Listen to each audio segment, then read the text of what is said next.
ஸ்ரீமதே ராமானுஜாய நமக. ஆண்டாள் திருவடிகளே சரணம். அனைவருக்கும் அடியேனுடைய பணிவான நமஸ்காரம். இன்றைக்கு திருப்பாவையில் 18வது பாசுரம்.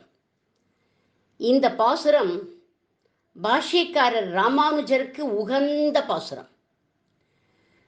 இந்த ஸ்ரீ சூக்தத்தோட தமிழாக்கம் தான் இந்த பாசுரம். இந்த பாசுரத்தை சொன்னா ஸ்ரீ சூக்தம் சொன்ன பலன். அது என்ன பாசுரம்? முதல்ல அந்த பாசுரத்தை சேவிப்போம். உந்து மதகளித்தன் ஓடாத தோள் வலியன் நந்தகோபாலன் மருமகளே நப்பின்னாய் கந்தம் கமழும் குழலி கடதிரவாய் வந்தெங்கும் கோழி அழைத்தனகான் மாதவி பந்தல் மேல் பல்கால் குயிலினங்கள் கூவினகான் வந்தார் விரலியுன் மைத்துனன் பேர் வாட செந்தாமரை கையால் சீரார் வளையொலிப்ப வந்து திரவாய் மகிழ்ந்தேலோர் எம்பாவாய். உந்து மதகளிற்றன் ஓடாத தோல்வலையன் அப்படிங்கிற பாசுரம் இன்றைய நாள் பாசுரம். இந்த பாசுரத்தில் ஒரு குடும்ப பெண்ணோட அடையாளங்கள் என்ன என்கிறது தான் அறிவுரை தான் சொல்லப்படுறது. நப்பிண்ணை பிராட்டிய எழுப்பும் பிரகரணத்தில் அவளை கொண்டே இந்த அடையாளங்களை நமக்கு சொல்றா ஆண்டாள். ஒரு நல்ல குடும்ப பெண் பெரியவர்களுக்கு அடங்கி இருக்கணும். அதற்கு நந்தகோபாலன் மருமகளே நப்பின்னாய்ங்கிற பதத்தில் அதை அமைச்சு வச்சிருக்க. இந்த ஒவ்வொரு பதமும் நம்மளுடைய ராமானுஜருக்கும் இது பொருந்தும் அப்படிங்கிறதையும் இன்றைக்கு பார்க்கலாம். ராமானுஜரும் எப்பவும் தன்னை பிள்ளை அப்படின்னு தான் சொல்லிப்பாராம். பிள்ளைன்னா என்ன அர்த்தம்? பிற்பட்டவன், தாழ்ந்தவன், தான் ஒரு நீச்சன் அப்படின்னு சொல்லிப்பாரான் அவர். தன்னோட கிரேட்னஸை வெளியிலேயே காண்பிச்சுக்க மாட்டார் ராமானுஜர். ஆனால் நாம் என்ன பண்ணுவோம்? நான் ஒரு பெரிய பண்டிதன், மகா மேதாவி, எனக்கு தான் கோவிலில் முதல் மரியாதை பண்ணணும், முதல் தீர்த்தம் எனக்கு தான் கொடுக்கணும் அப்படிலாம் போய் சண்டை போடுவோம். ஆனால் ராமானுஜர் அன்பு, பணிவு, வினயம் இத்தனையும் உடையவர்.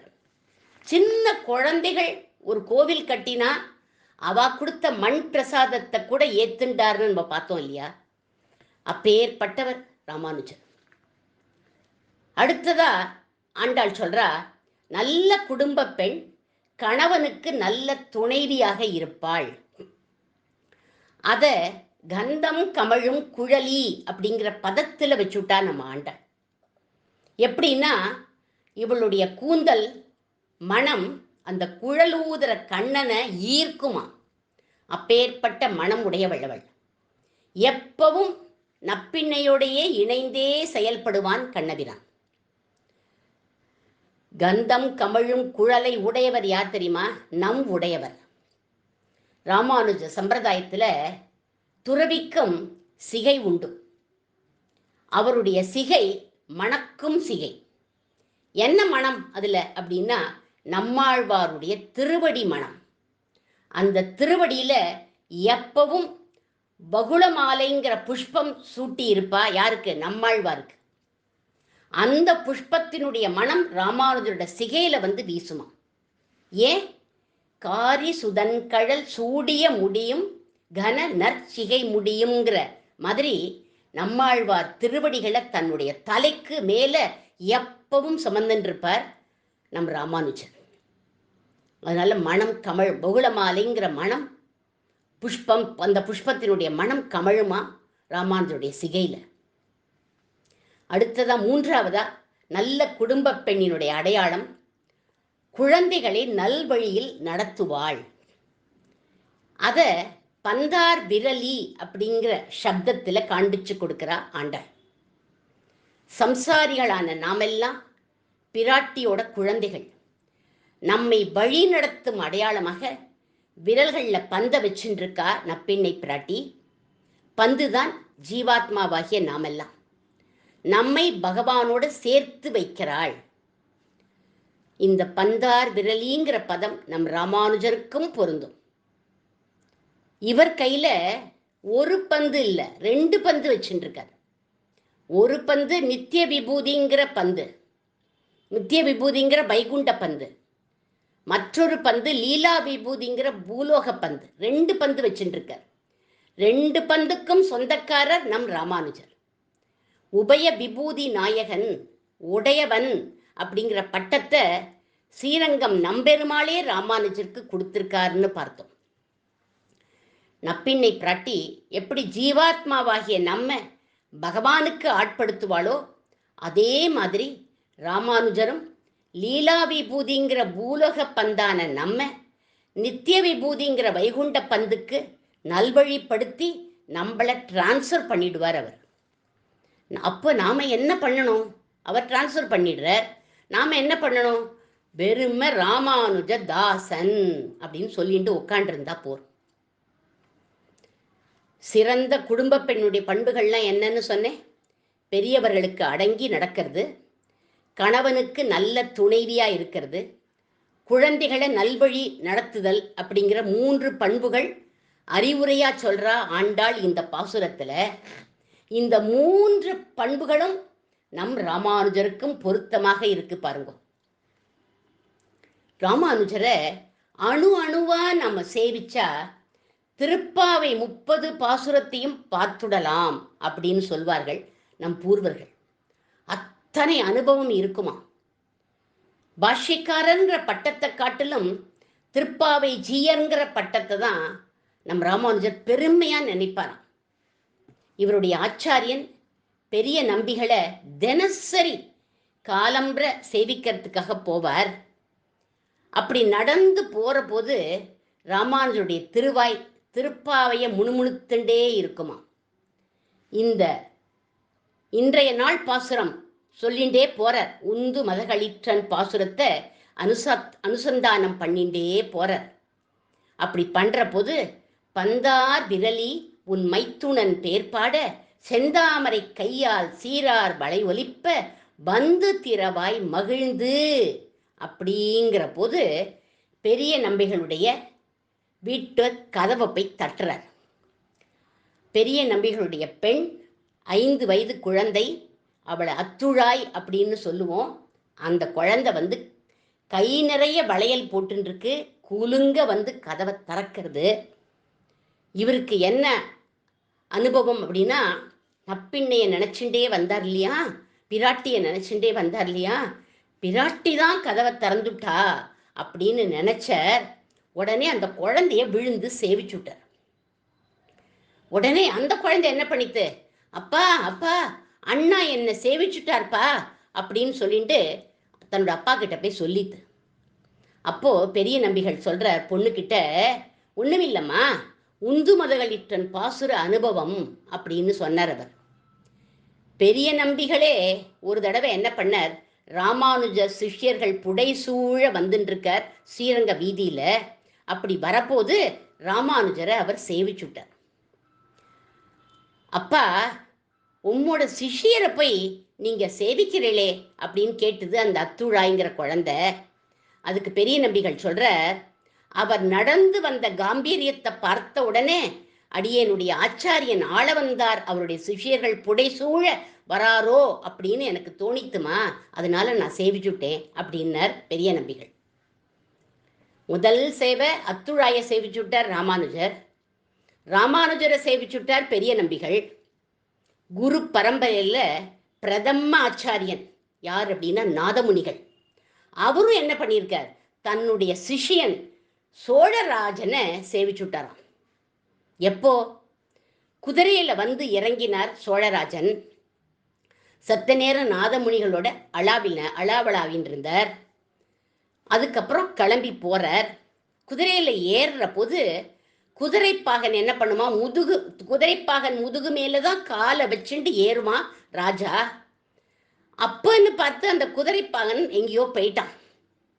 ஆச்சாரியன் நாதமுனிகளோட சம்பாஷணை பண்ணினதையே நினைச்சுண்டு வந்துட்டு இருந்தா ராஜா. வேற கவனமே அவனுக்கு இல்லை. நேர குதிரைக்கிட்ட வந்தான். ஜம்ப் பண்ணி ஏறுறதுக்கு ஒருத்தர் முதுக கொடுத்துட்டார். உக்காண்ட உடனே திரும்பி பார்க்கறான். நாதமுனிகள் கையை குமிச்சுண்டு நின்றுட்டு இருக்கார். தொப்புன்னு கீழே குதிச்சான். இது என்ன அபச்சாரம், சுவாமி குருதேவா என்னை அபராதி ஆக்கிட்டேளே அப்படின்னு வருத்தப்பட்டான். அப்பதான் நாதமுனிகளுக்கே ஸ்மரணை வந்துதான். நிதானிச்சுண்டு நாதமுனிகள் சொல்றார், சக்கரவர்த்தி திருமகன் வந்தான் அப்படின்னு நினைச்சுண்டுட்டேப்பா, அப்படி நினைச்சுட்டேன்ப்பா அப்படின்னார். மற்றொரு சமயம் தன்னுடைய 8 ராணிமார்களோட வந்தானா ராஜா. ராணிகள்லாம் கோஷா நியமத்தில் இருந்தா. ராஜா ரதத்தில் ஏறுற போது நாதமுனிகள் அரசனையும் ராணிகளையும் சேவிச்சுட்டார். ராஜா பதறி போய், சுவாமி ஏன் இப்படி பண்ணீர் அப்படின்னு கேட்டார். அப்போ அஷ்ட மகிழ்ச்சிகளோட துவாரகாதீசன் வந்தான்னு நினைச்சுட்டேன் அப்படின்னாராம். ஒரு இடத்துல சக்கரவர்த்தி திருமகன் வந்தார், இன்னொரு இடத்துல துவாரகாதீசன் வந்துவிட்டார் மகிழ்ச்சிகளோட, அஷ்ட மகிழ்ச்சிகளோட நினைச்சுட்டாராம். அதனால தன்னுடைய சிஷியனை விழுந்து சேவிச்சு விட்டார் அவர். இது 3வது ஆயிடுத்து. நாதமுனிகள், யாமுன முனிகள். யார் யாமுன முனி? ஆள வந்தார். ராமானுஜ முனி. இவா எல்லாருக்குமே பிரதம ஆச்சாரியன் யார் தெரியுமா? சுவாமி நம்மாழ்வார். அவர் சொல்ற மகிழ்வுடை மன்னர் காணில் அப்படின்னு அவர் பாசுரம் பாடுறார். அதாவது ஒரு ராஜா வந்திருக்கான், அவன்கிட்ட ராஜக்கலை இருக்கு அப்படின்னா அந்த ராஜாவை பார்த்தா எம்பெருமானே வந்தானோ அப்படின்னு நான் நினைப்பேன் அப்படிங்கிறார் நம்மாழ்வார். வந்தே குரு பரம்பராம்னு இவாளோட அனுபவமே பரம்பரையா வரதுனால ராமானுஜர் அத்துழாய் குழந்தைய பார்த்த உடனேயே நப்பிண்ணை பிராட்டியே செந்தாமரை கையால் சீரார் வளையொலிப்ப வந்து மகிழ்ச்சியோட திறந்தாள்னு நினைச்சுண்டு அவளை சேவிச்சுட்டார் அப்படின்னு இப்படி அழகா வியாக்கியானம் பண்ணுவார்கள் நம் பூர்வர்கள் இந்த பாசுரத்துக்கு. தனக்கு பின் ராமானுஜர் ஆச்சாரிய பீடத்துல அமர்த்தணும்னு ஆசைப்பட்டாராம் ஆள வந்தார். அந்த சமயம் ராமானுஜர் பாடசாலையில படிச்சுட்டு இருக்கார். கண்கள்னாலேயே கடாட்சம் பண்ணிட்டார் ராமானுஜரை. அதுக்கப்புறம் ஆளவந்தார் பரம்பதிச்சுட்டார். சுவாமி ஆளவந்தாருடைய கடாட்சத்தினாலதான் 4 பேருக்கு நான் ராமானுஜன்னு ஒரு பொருளா மதிக்கத்தக்கவனா ஆனேன் அப்படின்னு தன்னையே சொல்லிக்கிறார் ராமானுஜர். ஆளவந்தார் கடாட்சம்தான் காரணம் அப்படின்னு சொல்றார். என்ன சொல்றார் பாருங்கோ, வஸ்துதாம் உபயாதோஸ்மி யாமுனேயம் நமாமிதம் அப்படிங்கிறார். அவர் சம்பந்தம் பெற்ற நாள்தான் எனக்கு பிறந்த நாள், அன்னிலேருந்து தான் நான் ஒரு வஸ்துவாக ஆனேன் அப்படின்னு தன்னை சொல்லிக்கிறார் ராமானுஜர். ராமானுஜர் தான் எனக்கு நிதி அப்படின்னு சொல்லிக்கிறார் அமுதனார் ஒரு 102 பாசுரத்தில்.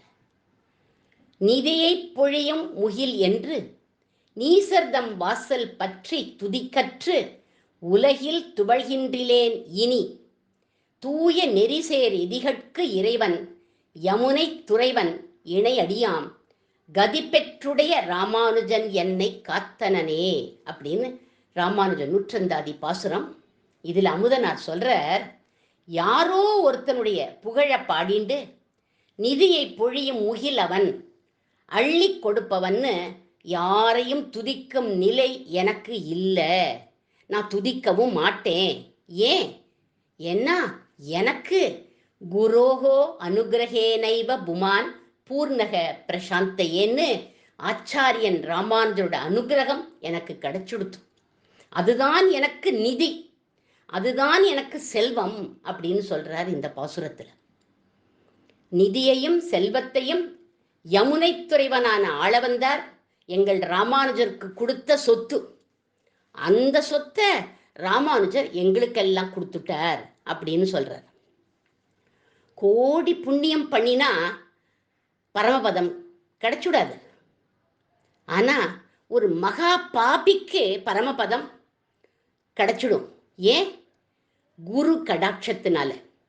மகா பாபியான அஜாமிளனுக்கு குரு கடாட்சத்தால நல்ல கதி கிடைச்சுது. ராமானுஜரை நம்ம பற்றிட்டோம் அப்படின்னா நாமும் உய்யலாம். இப்படி ஆச்சாரியனுடைய அவசியம், ராமானுஜருடைய பெருமை, திருப்பாவையில் அவருக்கு இருந்த ஈடுபாடு, சிறந்த குடும்பப் பெண்ணின் பண்புகள் இத்தனையும் பேசப்படுறது இந்த 18வது பாசுரத்தில்ன்னு சொல்லி இருவருக்கும் அடியேன் மங்களம் பாடி அமைகிறேன். ஆண்டாள் திருவடிகளே சரணம். நிதியை பொழியும் முகிலென்று நீசர்தம் வாசல் பற்றி துதிகற்றுலகில் துவள்கின்றிலேன் இனி தூய்நெறி சேர் எதிகட்கிறைவன் யமுனை துறைவன் இணையடியாம் கதி பெற்றுடைய இராமானுசன் என்னை காத்தனனே.